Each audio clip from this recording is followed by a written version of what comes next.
At 9 years old, Mireya Cortez used a fruit knife to slice mold from her only school shoes, then outran the sunrise to the fields. By noon, her father's hands bled orange oil onto brown lunch sacks, and Mireya filled the empty corners with copied legal words she barely understood.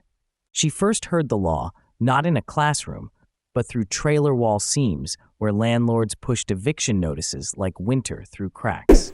Each notice sounded like furniture scraping, children swallowing tears, and mothers counting coins beneath buzzing bulbs that made poverty look even thinner. At night, orchard sprinklers ticked like a broken courtroom clock, and Mireya recited federal statutes from library scraps under their cold silver arcs.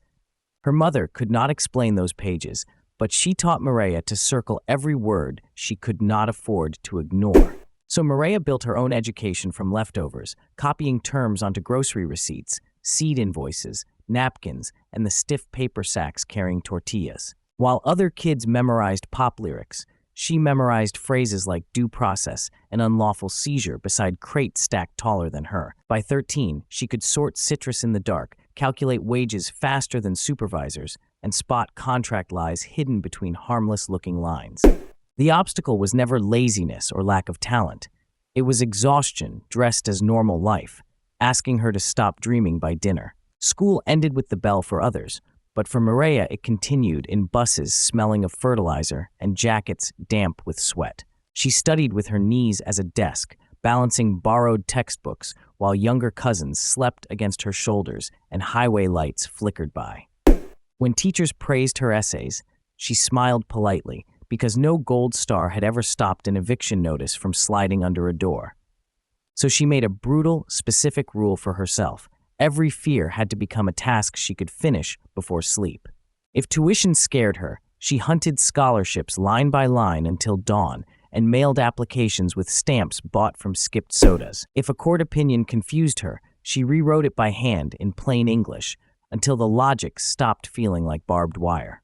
If shame rose when classmates mocked her accent, she read aloud in empty bathrooms until her voice sounded like ownership instead of apology. Those tiny systems mattered because grand opportunities never floated down into her life wearing polished shoes and perfect timing. College arrived looking less like a movie montage and more like bleach-stained uniforms, cafeteria shifts, and bus rides that ended before daylight. She worked mornings cleaning offices where framed degrees hung above trash cans, and she studied those names like maps to forbidden cities. In law school, her suits came from thrift racks, her lunches from coupons, and her confidence from the memory of her parents' split knuckles. Classmates networked at glossy receptions, but Mireya learned every janitor's route, every clerk's name, and every professor's office hour pattern. She understood something powerful early.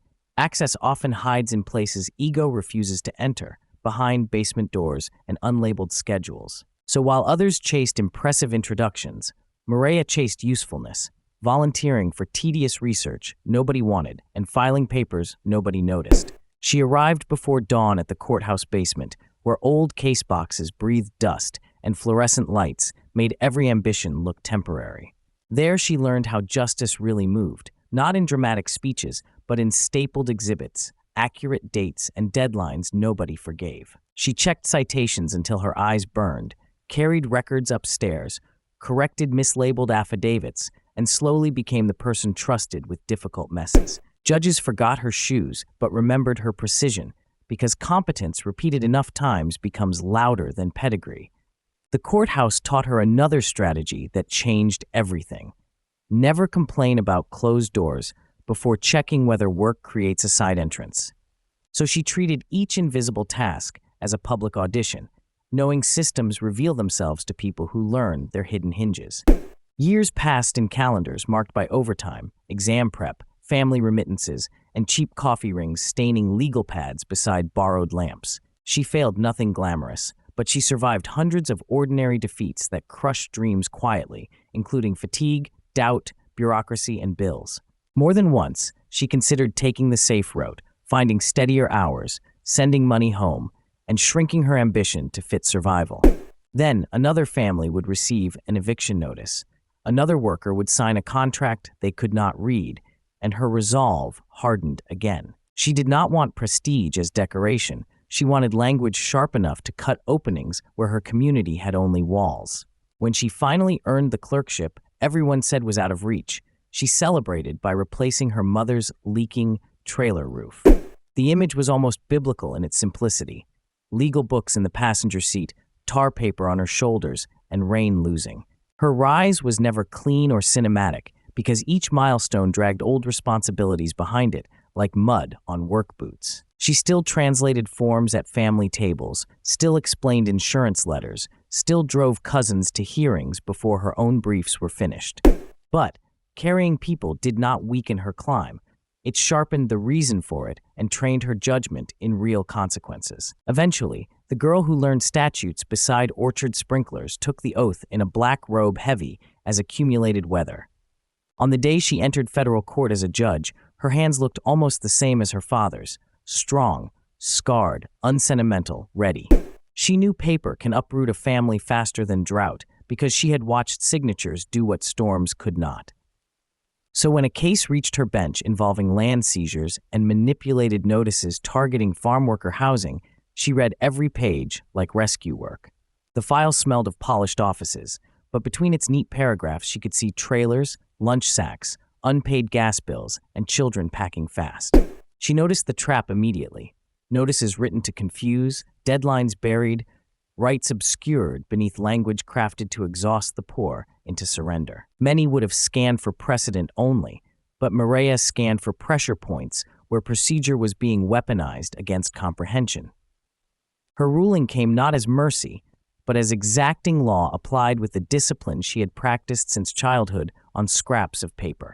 She cited federal protections with surgical clarity, exposed the notice scheme, halted the removals, and forced the system to recognize the family's standing. Hundreds of farm families remained on their land because one former picker's daughter understood that confusion is often power wearing legal clothing.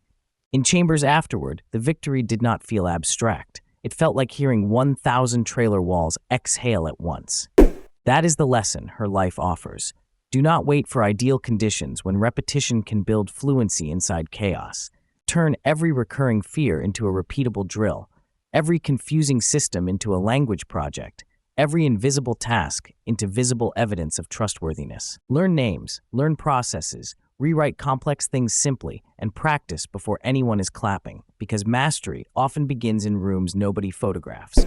Mireya Cortez did not escape her beginnings by denying them. She studied them until they became the blueprint for changing who gets crushed. The same rough hands that once snapped fruit from branches now sign orders that keep families rooted, proving effort guided by strategy can redraw power.